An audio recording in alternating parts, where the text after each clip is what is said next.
नमस्कार दोस्तों, स्वागत है आप सभी का आपके अपने यूट्यूब चैनल ज्ञान सागर पे। तो दोस्तों, एक बार फिर से हम करंट अफेयर्स की शुरुआत करने वाले हैं। करंट अफेयर्स की क्लास है जो शुरू होने वाली है, जिसमें बहुत ही अच्छे क्वेश्चन हैं।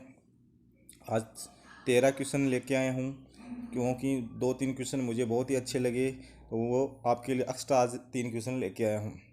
तो सबसे पहले शुरुआत करते हैं आज के पहले क्वेश्चन की। पहला क्वेश्चन है, बल्ली जानवरों की ऑनलाइन बिक्री और खरीद के लिए बांग्लादेश सरकार ने कौन सा मंच शुरू किया है? बल्ली जानवरों, कौन से जानवरों जिनकी बल्ली दी जाती है? बल्ली जानवरों की ऑनलाइन बिक्री और खरीद के लिए बांग्लादेश सरकार ने कौन सा मंच शुरू किया है? ऑप्शन है एनिमल बाजार, डिजिटल हॉट, बुक माई मीट और उपरोक्त में से कोई नहीं। तो हमें इनमें से बताना कि जो जिन जानवरों की बलि दी जाने वाली है उनकी ऑनलाइन बिक्री, हम उनको ऑनलाइन बेच भी सकते हैं, ऑनलाइन खरीद भी सकते हैं। जैसे हम किसी कंपनी पर भी बेचते हैं, खरीदते हैं, तो ऑनलाइन बुक करते हैं। जैसे गैस को भी ऑनलाइन बुक करते हैं, फ्लिपकार्ट से, कोई अमेजन से, अलीबाबा से, इनमें से कोई सामान बेचने, या जैसे क्विकर.com, या फिर अन्य जो हैं जैसे कुछ बेचने के लिए वो अलग से यूज करते हैं, खरीदने के लिए भी करते हैं यूज। उसी प्रकार से ये जानवरों के लिए भी ये शुरू की गई है, तो ये बांग्लादेश सरकार ने शुरू की है। तो कौन सा जो मंच है जो शुरू किया गया है, उसमें ऐसा पूछा है कि कौन सा मंच, तो वह मंच है digital hot. Option number B आपका यहाँ पर सही हो जाएगा।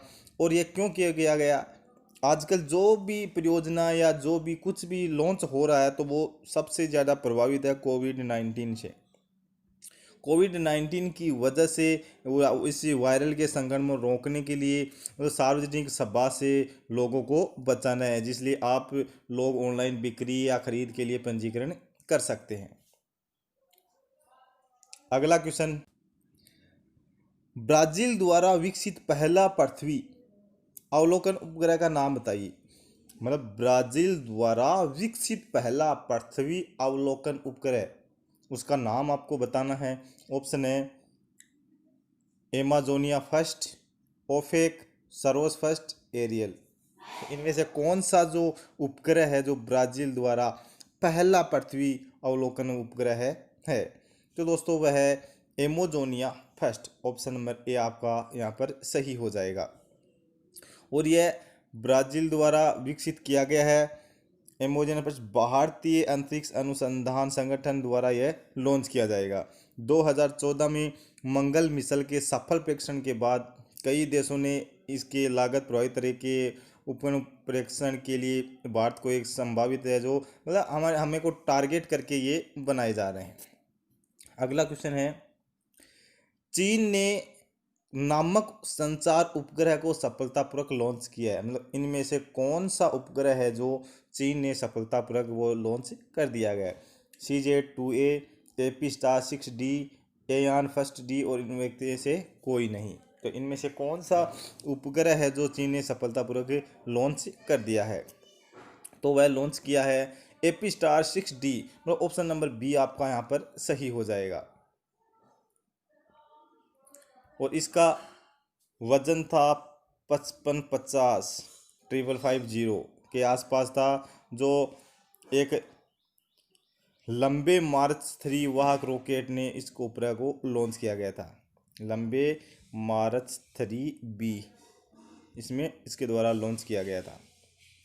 अगला क्वेश्चन है, हाल ही में रक्षा मंत्री राजनाथ सिंह ने राज्य में रणनीति पुलों का उद्घाटन किया है। हाल ही में हमारे रक्षा मंत्री हैं राजनाथ सिंह ने राज्य में 6 रणनीतिक पुलों का जो उद्घाटन किया है। ऑप्शन है अरुणाचल प्रदेश, सिक्किम, जम्मू कश्मीर और उत्तराखंड। तो इनमें से हमें बताना है कि रक्षा मंत्री राजनाथ सिंह द्वारा 6 रणनीतिक पुलों का उद्घाटन किया है, वो कहाँ किया है?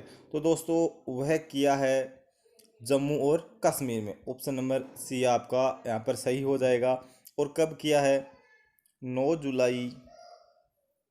जुलाई 2020 को किया है। इसका निर्माण सीमा सड़क संगठन द्वारा किया गया था। अगला क्वेश्चन है, हाल ही में CBDT ने के साथ डेटा और सूचना का साझा करने के लिए एक समझौता ज्ञापन पर हस्ताक्षर किया है। इस सीबीडीटी ने किसके साथ सूचना साझा करने के लिए एक समझौते ज्ञापन पर हस्ताक्षर किए हैं?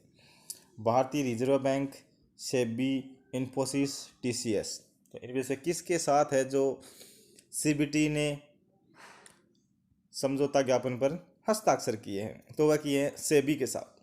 ऑप्शन नंबर बी आपका यहाँ पर सही हो जाएगा कि सेबी के साथ मिलकर, मतलब सेबी का पूरा नाम है भारतीय, आप लिख लीजिएगा, भारतीय प्रतिभूति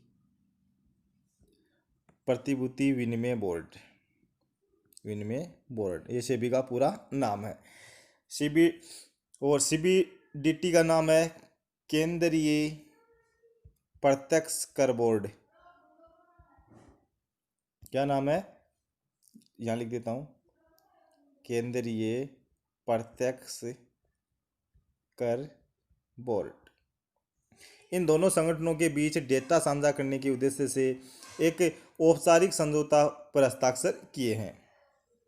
अगला क्वेश्चन है, CSIR IJIB ने पर संयुक्त अनुसंधान करने के लिए भारतीय प्रौद्योगिकी संस्थान के पूर्व छात्रों की परिषद के साथ एक समझौते ज्ञापन पर हस्ताक्षर किए।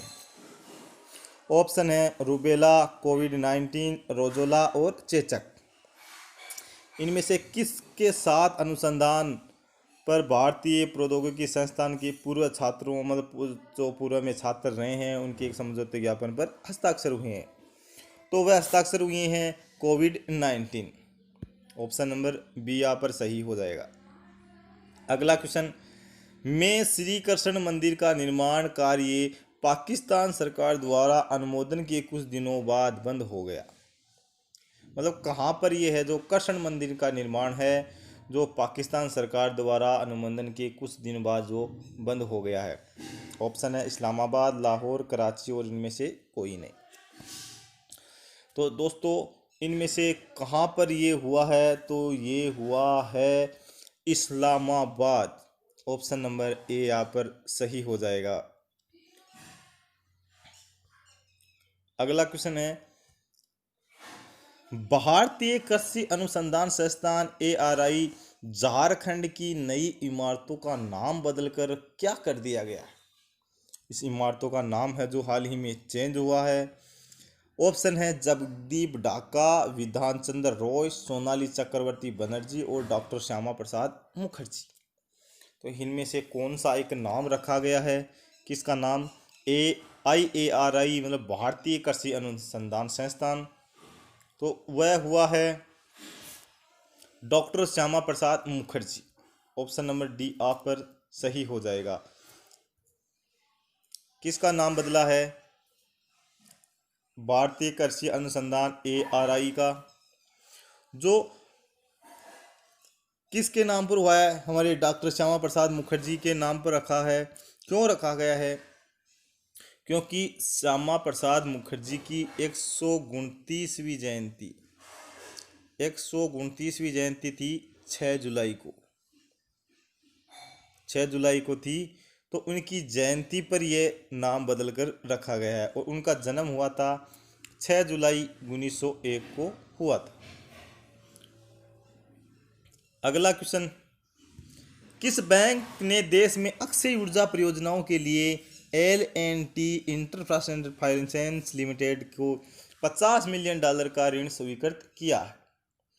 किस बैंक ने देश में अक्षय ऊर्जा परियोजना के लिए L&T इंफ्रास्ट्रक्चर फाइनेंस लिमिटेड को $50 मिलियन का ऋण स्वीकृत किया है? ऑप्शन है NDB, विश्व बैंक, AIIB और ADB।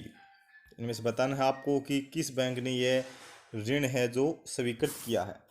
तो यह स्वीकृत किया है AIIB।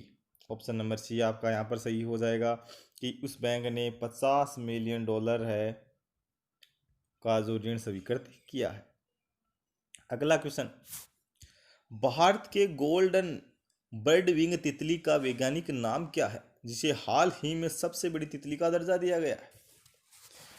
भारत के गोल्डन बर्ड तितली का वैज्ञानिक नाम क्या है जिसको हाल ही में सबसे बड़ी तितली का दर्जा दिया गया है दोस्तों?